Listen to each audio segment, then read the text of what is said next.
The wind howled, a lonely sound across the empty Wyoming plains. It carried sand that stung the skin and the bone-deep promise of a winter that would kill. Sarah Mackenzie stood at the window of her cabin, the glass coated in a thin layer of frost. She watched the tumbleweeds roll across a landscape as barren as her own heart. It was 1880. 3 winters she'd been alone.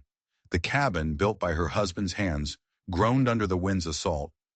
Each creak was like Thomas's voice, low and steady, telling her the walls would hold. But the walls hadn't held for him. He was under a wooden cross on the hill, taken by an Apache raid that had left her with nothing but 40 acres of dirt that refused to give life. And memories. So many memories. She pulled her shawl tighter, but the cold was already inside her. She was 42, but the face in the mirror looked 100. The sun had carved lines around her eyes, and grief had shot silver through her hair. On the mantel, a photograph. Thomas, stiff and serious in his Sunday best. And their daughter, Emma, forever 7 years old.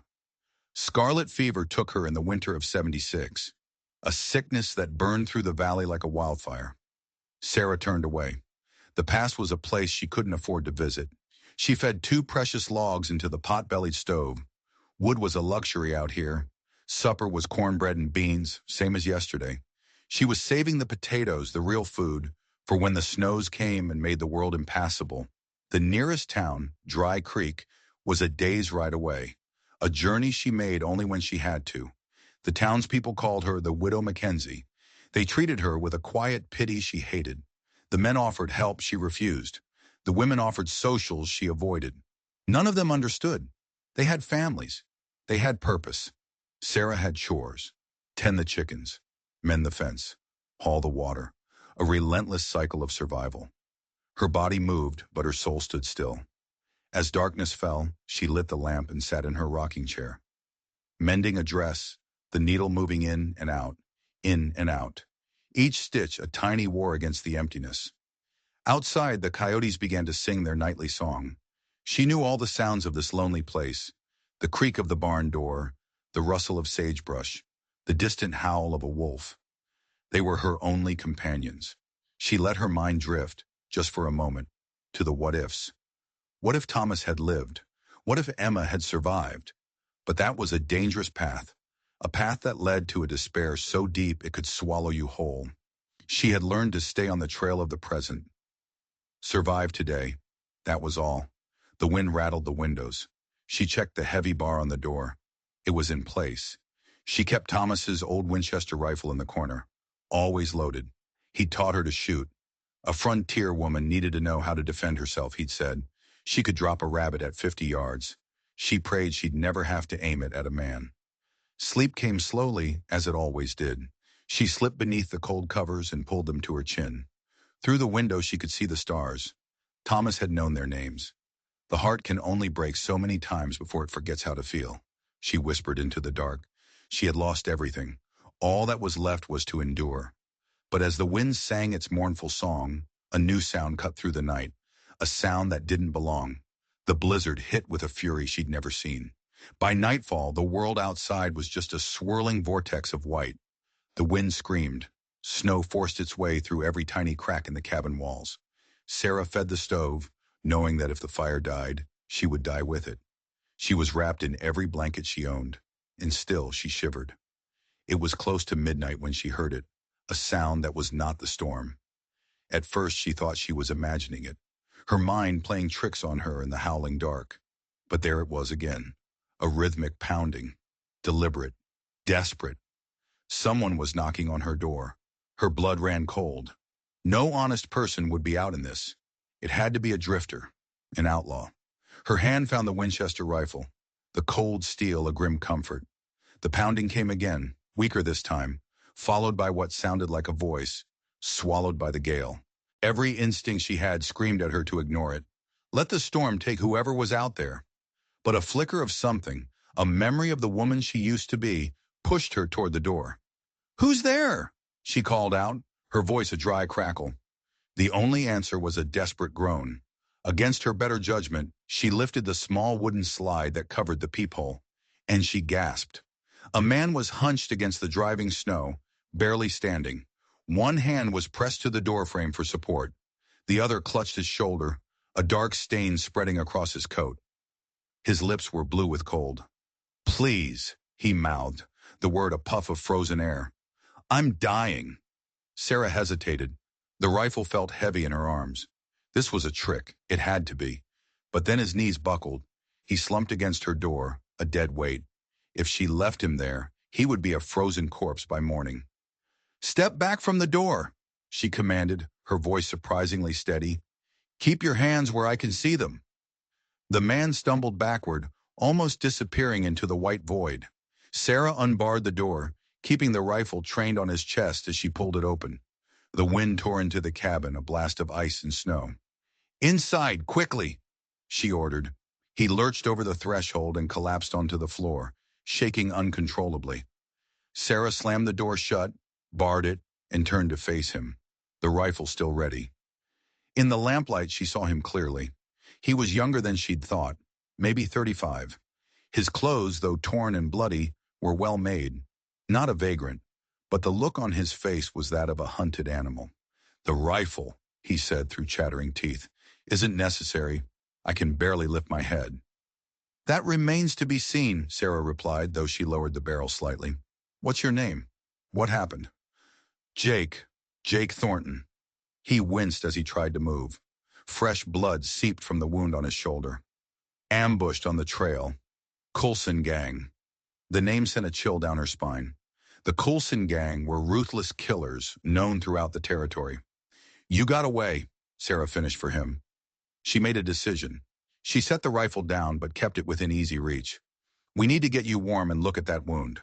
With her help, he dragged himself to the fire. She had to cut his shirt away. Underneath, his shoulder was a mess of torn flesh. "Bullet?" she asked. "Knife," he corrected. The bullet missed. "Lucky, I guess." She cleaned the wound with whiskey. He gritted his teeth but didn't make a sound. As she bandaged him, his storm gray eyes studied her. "You're alone here," he stated. It wasn't a question. "My business is my own," she said curtly. "I meant no offense, ma'am. Just grateful." Most folks wouldn't have opened their door. "Most folks haven't buried a husband and child," she said, the words tasting like ash. "I know what it means to need mercy." His expression softened. "I'm sorry for your losses." She stood up, uncomfortable. "You need food. I'll heat some broth." As she worked, she was acutely aware of his presence. The cabin, her sanctuary of solitude, felt small and crowded. It had been 3 years since another person had sat by her fire.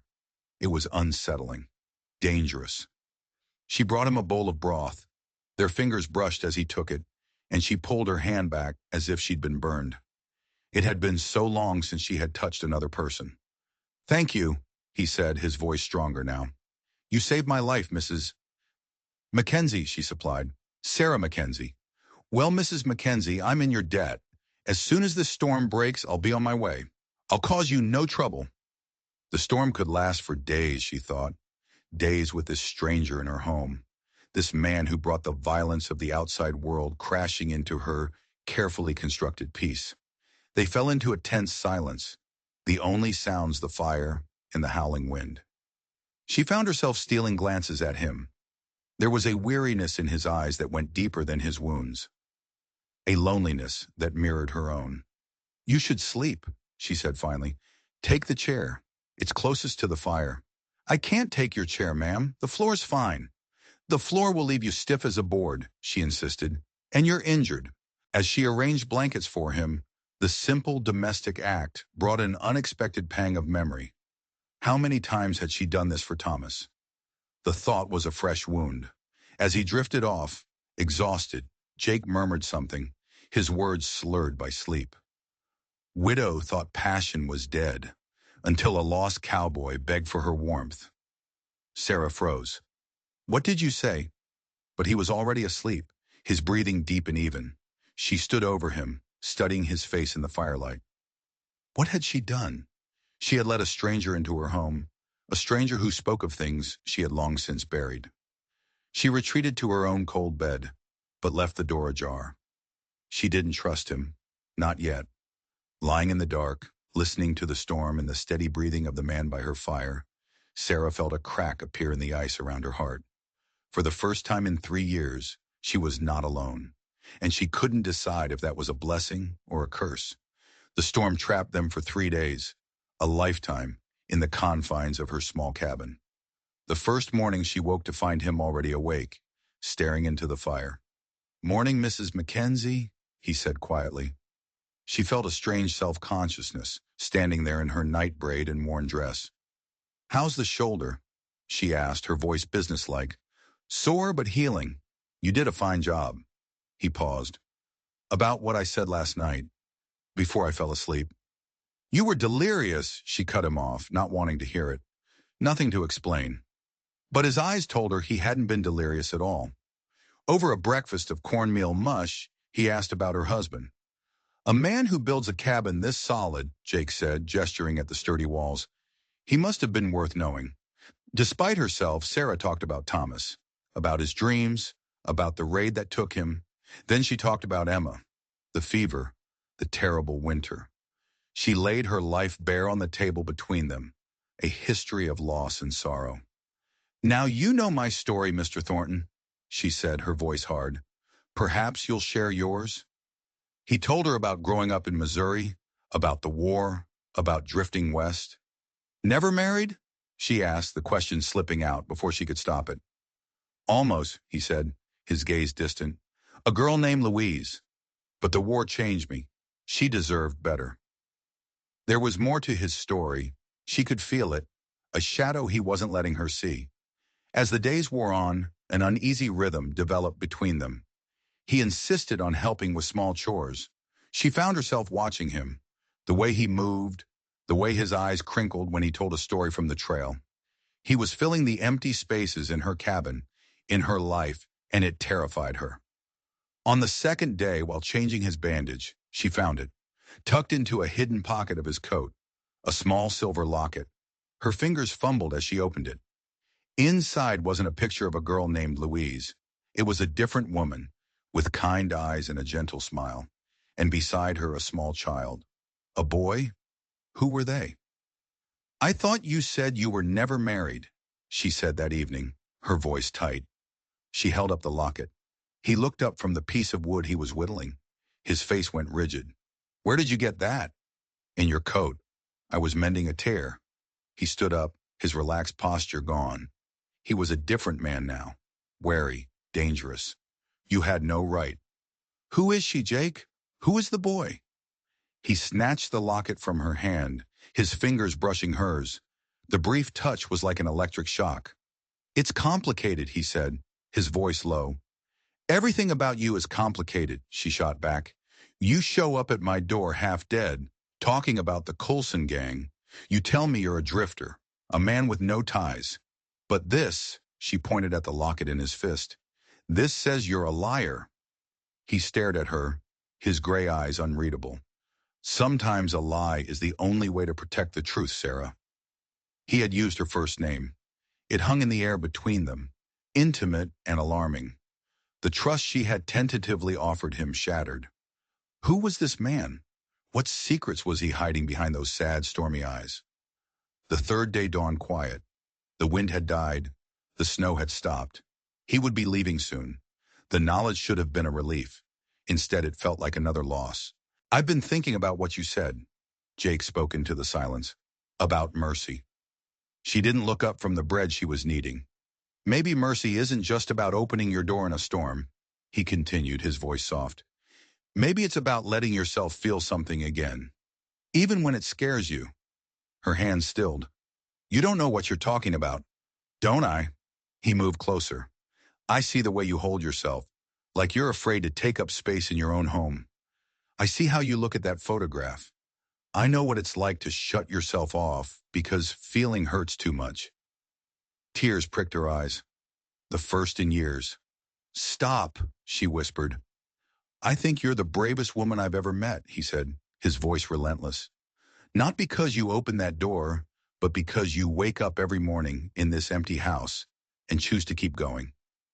The tears fell then, silent tracks through the flour on her cheeks. "I've worked so hard to stop feeling," she choked out. It's the only way I can survive. Surviving isn't living, Sarah, he said softly. Trust me, I know. The storm was over. Her world was about to be silent and empty again. You'll leave tomorrow, she said, turning away from him, and things will go back to how they were. Is that what you want? It's what has to be, she corrected. I'm a widow with a reputation. You're a drifter with secrets. Whatever this is, it ends when you walk out that door. But as she said the words, a rebellious part of her screamed in protest. He was a liar, a man of secrets, but he was also the first person in 3 years who had seen her. Not the widow, not the survivor, her. And when he left, he would take that part of her with him. He left the next morning. The sun was bright on the fresh snow, the world clean and new. He patched her barn door before he left, his payment for her mercy. If you ever need anything, he said, standing by his horse. I won't, she said, her voice brittle. He nodded, a flicker of disappointment in his eyes. He mounted his horse, but before he rode off, he turned back. The woman in the locket, he said. Her name was Maria. The boy was my son, Daniel. Sarah's heart stopped. They were killed by the Coulson gang. It was my fault. Before she could process it, before she could ask another question, he spurred his horse and rode away, a dark figure against the blinding white snow. He hadn't been lying to protect a secret. He had been lying to protect a wound as deep and raw as her own, and she had pushed him away. Within 2 days, the town of Dry Creek was buzzing. Someone had seen Jake's horse in her barn. Someone had seen 2 sets of footprints in the snow. When Sarah rode in for supplies, the whispers followed her like a shadow.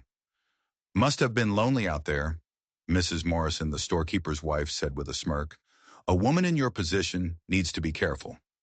A Christian woman needs to show mercy, Sarah shot back, her voice shaking with anger. But the judgment was everywhere. The minister's wife, Abigail Hartley, cornered her outside the church. We must honor your dear husband's memory, Sarah, she said, her voice dripping with false sympathy. He wouldn't want his good name tarnished by unfortunate associations. Sarah felt a rage she hadn't felt in years. A man nearly died on my doorstep. I saved him. If that tarnishes anyone's memory, then maybe it's the living who need to examine their consciences. She left them staring after her, but their words stung. Her carefully constructed life, her quiet, respectable grief, had been shattered by one act of kindness. That night, her cabin felt more empty than ever. His presence lingered, the chair he sat in, the faint scent of wood smoke and leather. She found the small bird he had been whittling, left behind on the mantel. Its wings were spread, ready for flight. She held it in her hand, the wood smooth against her skin. A knock on the door made her jump, her hand flying to the rifle. Who is it? It's Sheriff Hartley, Mrs. Mackenzie. Need a word with you. The sheriff? Why would he be out here? She opened the door to find not just the sheriff, but 2 of his deputies. Their faces were grim. Heard you had a visitor during the storm, the sheriff said, his eyes cold. I did, Sarah said, her hand tightening on the rifle stock. Man by the name of Jake Thornton? How did he know Jake's name? He was injured. I helped him. The sheriff took a step closer, his hand resting on the butt of his pistol. That man is a wanted fugitive, a murderer. There's a $500 bounty on his head. Sarah's world tilted on its axis. A murderer? You're mistaken, she stammered. He was attacked by the Coulson gang. The sheriff laughed, a harsh, ugly sound. That's his story, is it? Ma'am, Jake Thornton is the Coulson gang. He's their leader. It couldn't be true. The man who had shared his grief with her, the man who had seen the pain in her own eyes. A killer? If you see him again, the sheriff said, his voice a low threat, you send word to me. Understand? Harboring a fugitive is a serious crime, and a lonely woman like you, well, accidents happen out here.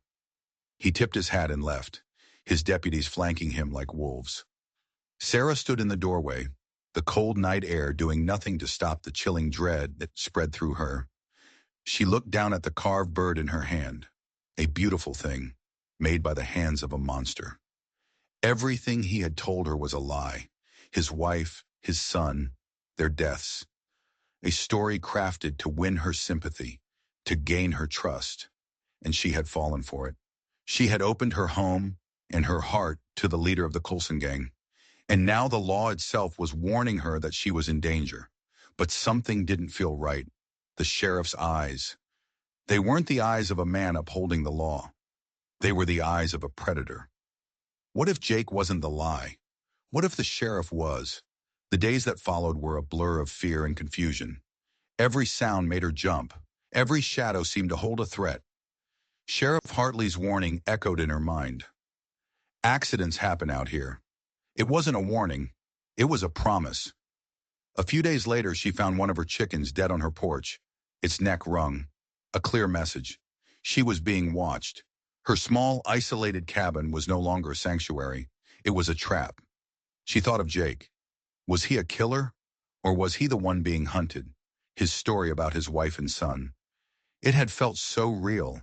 The pain in his eyes had matched the pain in her soul.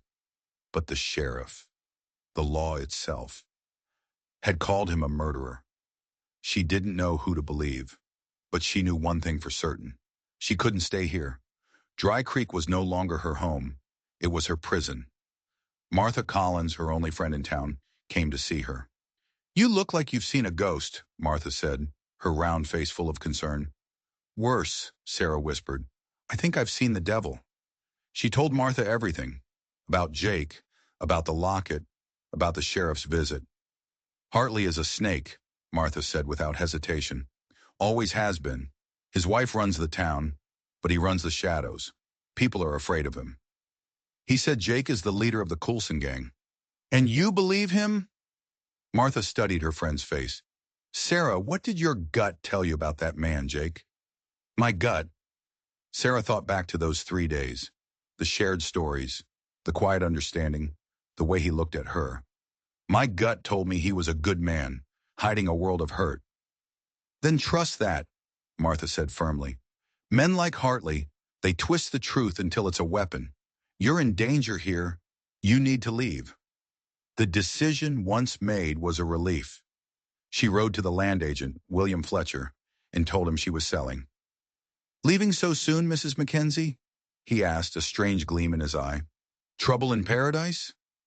The whole town seemed to know her business, and they were all watching her. She packed her life into a single wagon. Thomas's books, Emma's doll, the quilt she'd made during her first winter alone, and the small wooden bird. She couldn't bring herself to leave it behind. The night before she left, she stood in the empty cabin. 7 years of her life were held in these walls. Love, laughter, grief, and fear. She was leaving it all behind. She didn't know where she was going. She just knew she had to run. The day she was set to leave, a letter arrived. It was from Fort Laramie. The handwriting was Jake's. Her hands trembled as she opened it. He didn't mention the sheriff. He didn't mention the Coulson gang. He wrote about breaking horses for the army. Honest work. He said he heard she was selling her place. He told her there was a job for a school teacher in Fort Laramie, a place where folks didn't care about your past, only your character. It seemed like a simple invitation. But then she saw it. At the very end of the letter, a postscript. P.S. The stars are much clearer here than in Dry Creek, especially the constellation Corvus. The crow. Corvus. The crow. It was a code. She remembered him talking about the stars, a story from his time in the war. Corvus was the signal for danger, a warning that the enemy was watching. He wasn't just inviting her to a new life. He was telling her that the danger from Dry Creek was real, and it was connected to him. He was offering her sanctuary, and in that moment, Sarah knew. Jake Thornton was not the villain. He was the man she had believed him to be. And Sheriff Hartley, the lawman, was the monster. The letter wasn't just an invitation. It was a lifeline, and she was going to take it. The journey to Fort Laramie was 5 days of looking over her shoulder. Every rider on the horizon was a threat. Every campfire in the distance could be an enemy. She felt like a hunted animal, running for her life. But with every mile that separated her from Dry Creek, she felt a weight lifting from her shoulders. She was leaving the ghosts behind. Fort Laramie was a different world. It was a bustling, chaotic town, full of soldiers, traders, and settlers. It was loud and alive. For the first time in years, Sarah didn't feel like a curiosity. She was just another face in the crowd. She secured a room at a boarding house and set about applying for the school teacher position. The town council, a group of stern-faced men, seemed more interested in her ability to handle a classroom of unruly children than in her status as a widow. She got the job. She had a purpose again, a reason to get up in the morning that didn't involve mere survival. She set Jake's wooden bird on her windowsill. She hadn't seen him since she arrived. She didn't know if she should seek him out. What were they to each other? Two strangers bound by a storm and a secret. 2 weeks passed. She settled into a routine, teaching the children, exploring the town, slowly, cautiously, beginning to live again. One afternoon, as she was leaving the general store, she saw him, Sheriff Hartley. He was standing on the street corner, talking to another man. Her blood ran cold. He had followed her. She ducked back into the doorway, her heart hammering in her chest. He wasn't looking for her. He was deep in conversation with a well-dressed man she recognized. It was William Fletcher, the land agent from Dry Creek. What were they doing here? As she watched, Fletcher handed Hartley a thick envelope. Money. And then she knew. This was bigger than Jake. Bigger than her. It was a conspiracy. Fletcher, the man buying up all the land around Dry Creek. Hartley, the lawman who enforced his will. And the Coulson gang. They were the muscle. Driving people off their land, scaring them into selling for pennies on the dollar. Her husband hadn't been killed in a random Apache raid. His land had been desirable. He had been in the way. Her whole life, her whole tragedy, had been a lie, orchestrated by these men. The grief and anger she had suppressed for years boiled over into a white-hot rage. They had taken everything from her, and they were going to pay. That night, she sought out Jake. She found him at the army stables, his gentleness with the horses a stark contrast to the violence she knew he was capable of. You knew, she said, her voice low and trembling. You knew who they were. He turned, his face etched with weariness. Sarah, I didn't want to bring this to your door. It was already at my door, she cried. They killed my husband, Jake, your Sheriff Hartley and his masters. He's not my sheriff, Jake said, his voice hard as iron. And they're not his masters. He works for Coulson. Sarah stared at him, confused. But Hartley said you were Coulson. A grim smile touched Jake's lips. That's the story they tell. I'm a U.S. Marshal, Sarah. I've been hunting the Coulson gang for 2 years. They killed my family. They thought they killed me, left me for dead on the trail. That's when I stumbled to your cabin. A U.S. Marshal. The wanted poster was a lie. The bounty was a trick to turn honest folks into his hunters. Everything clicked into place. The secrets, the locket, the danger. So what now? She asked, her mind reeling. Now, he said, his gray eyes blazing with a cold fire. We end this. Coulson's coming to Fort Laramie. He's making a deal, selling stolen army weapons. When he does, we'll be waiting. I need your help, Sarah. You know these men. You know what they're capable of. The old Sarah would have run. She would have hidden. But the old Sarah was gone. She had died somewhere on the road from Dry Creek. What do you need me to do? She asked, her hand instinctively reaching for the memory of the rifle she'd left in her room. The night was shattered by the crack of gunfire. It started at the edge of town and spread like a disease. Horses screamed.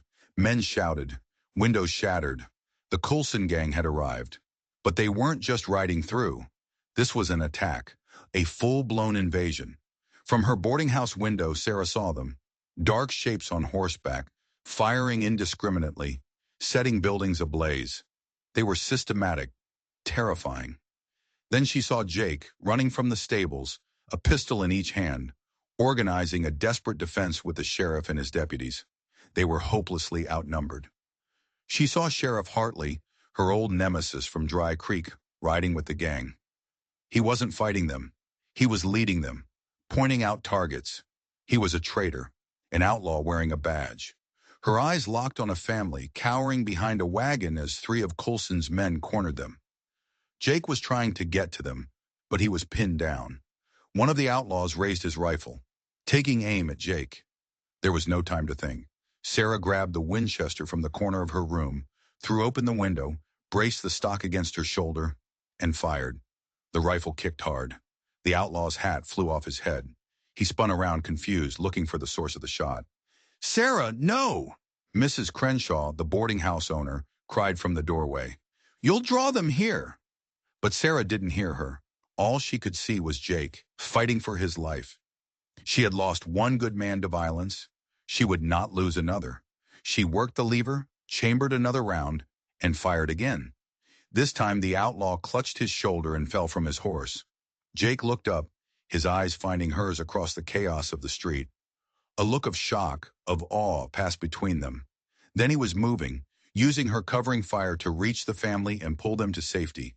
The battle for Fort Laramie raged. Sarah fired until her shoulder ached, until the smell of gunpowder filled her room. She was no longer just a survivor. She was a fighter. Finally, the gang retreated, leaving behind their dead and wounded. The silence that followed was deafening, broken only by the crackle of flames and the cries of the injured. Sarah rushed downstairs and into the street. The town was a war zone. She found Jake, his shirt torn, a graze on his arm, but alive. "That was you," he said, his voice full of wonder. "You saved my life." "I killed a man," she whispered, the reality of it hitting her. "Maybe two." He grabbed her shoulders, his grip grounding her. "You defended this town, Sarah. You defended good people. That's not murder. That's courage." They worked through the night, tending the wounded, fighting the fires, bringing order back from the chaos. At dawn, the town's marshal approached them. "Mrs. Mackenzie," he said, his face grim but respectful. "We're in your debt. That was some shooting." In Dry Creek, they would have called her a scandal. Here, they called her a hero. "We're going after them," the marshal continued. "I'm deputizing every man who can ride and shoot." He looked from Jake to Sarah. "That includes both of you, if you're willing." "Marshal," Jake started to protest. "Sarah's been through enough." "I can speak for myself," Sarah interrupted, her voice firm. She thought of her husband, of Jake's wife and son, of the family she had seen cowering behind that wagon. She was done being a victim. "When do we ride?" The trail led them into the Badlands, a desolate labyrinth of rock and dust. For 3 days the posse rode, a grim collection of a dozen townsmen, soldiers, and one determined widow. Sarah rode beside Jake, her body screaming in protest, but her will was a rod of iron. They found where the gang's trail split. "They're trying to divide us," the tracker said. The marshal made a decision. "We split up. I'll take the main group. Jake, you take Mrs. Mackenzie and young Will Hartley. Follow the smaller trail. If you find them, fire 3 shots." It was a suicide mission, 3 of them against an unknown number of killers. But Sarah didn't hesitate. "We'll handle it, Marshal." As they rode, the young soldier, Will, looked at her nervously. "Ma'am, are you sure about this?" "I'm sure that the men we're hunting helped murder my husband," she replied, her voice cold as the grave. "Being afraid doesn't change what needs doing." Late that afternoon, they were ambushed. A rifle cracked, and Will's hat flew from his head. They dove for cover behind a cluster of rocks as bullets whined past them. "They've got us pinned down!" Will yelled. Sarah peered around the rock. 2 shooters on a ridge, 100 yards away. A difficult shot. "I can take the one on the left," she said. "I'll draw their fire," Jake said. "When they focus on me, you take your shot." "No, Jake, it's too dangerous." But he was already moving, darting between rocks, firing his pistol. The outlaws turned their full attention to him. Sarah took a deep breath, steadied her hands, and remembered Thomas's lessons. "Squeeze, don't pull." The outlaw on the left rose up for a clearer shot at Jake. Sarah fired. The man crumpled and fell. His partner spun toward her, but at that moment, Will opened fire from the flank. Caught in a crossfire, the second man was quickly taken down, wounded but alive. "You're dead one," the man snarled as they tied him up. "Coulson will gut you for this." "Where is he?" Jake demanded. The man spat at his feet. Sarah walked up to the outlaw. The Winchester held loosely in her hands. She chambered a round. The sound was deafeningly loud in the silence. "Mister," she said, her voice barely a whisper, "I've already buried a husband and a daughter. I've got nothing left to lose. Now you can tell us where your boss is, or I can send you to hell to ask him yourself." The outlaw looked into her eyes and the bravado drained from his face. He saw a woman who had walked through fire and was not afraid to burn him with it. "The old Walken mine," he gasped. 5 miles north. He's meeting buyers there. Selling the army weapons? You're too late." They fired 3 shots into the air and waited for the marshal. When the main posse arrived, they planned their assault. They would hit the mine at dusk. "You've done enough, Mrs. Mackenzie," the marshal said. "No one would blame you for staying back." Sarah looked at Jake, his face set and determined. She thought of the years she had spent hiding from the world. "With all due respect, Marshal," she said, "I started this. I'm going to finish it." The attack was brutal and swift. They caught the gang by surprise, a whirlwind of gunfire and chaos in the dying light. Sarah fought beside Jake, moving as if they'd been partners for years, covering each other, anticipating each other's moves. She saw a man tackle Jake, and without a second's hesitation, she put a bullet in the man's shoulder. "Thanks," Jake gasped. "We're even," she replied. The final stand was at the mine entrance. Coulson himself, a big bearded man with eyes like a rabid dog, fought with the desperation of a cornered animal. It took the combined fire of Sarah, Jake, and the marshal to finally bring him down. As the smoke cleared, Sarah stood among the wreckage, the rifle heavy in her hands. The Coulson gang was finished. That night, as the men celebrated their victory, Sarah sat by the fire alone. She had killed today, face to face. The woman she was a year ago would not recognize the woman she had become. Jake brought her a cup of coffee. "I was thinking about Thomas," she said quietly. "What he would think of his proper wife, riding with a posse and shooting outlaws." "I think he'd be proud," Jake said, sitting beside her. "I've changed," she said. "I don't know if it's for the better." "You're alive, Sarah," he replied simply. "Really alive. That's always better." She looked at him, this man who had crashed into her life and shattered it, only to help her rebuild it into something stronger. "What happens now?" she asked. He reached into his pocket and pulled out the small wooden bird he had carved in her cabin. "I kept it," he said. "I saw it on your windowsill," he added, with a small smile. He took her hand. "I'm not an easy man, Sarah. I've got my own ghosts." "I'm not an easy woman," she countered. "I have scars that will never heal." "Maybe easy isn't what either of us needs," he said. His calloused fingers were gentle around hers. "What are we to each other, Jake?" she finally asked. "Whatever we choose to be," he said. "That's the gift of starting over. We get to decide." She thought of the long, dark road that had brought her to this place, from a grieving widow to a warrior, from isolation to love. "Then I choose hope," she whispered. "For the first time in years, I choose to hope."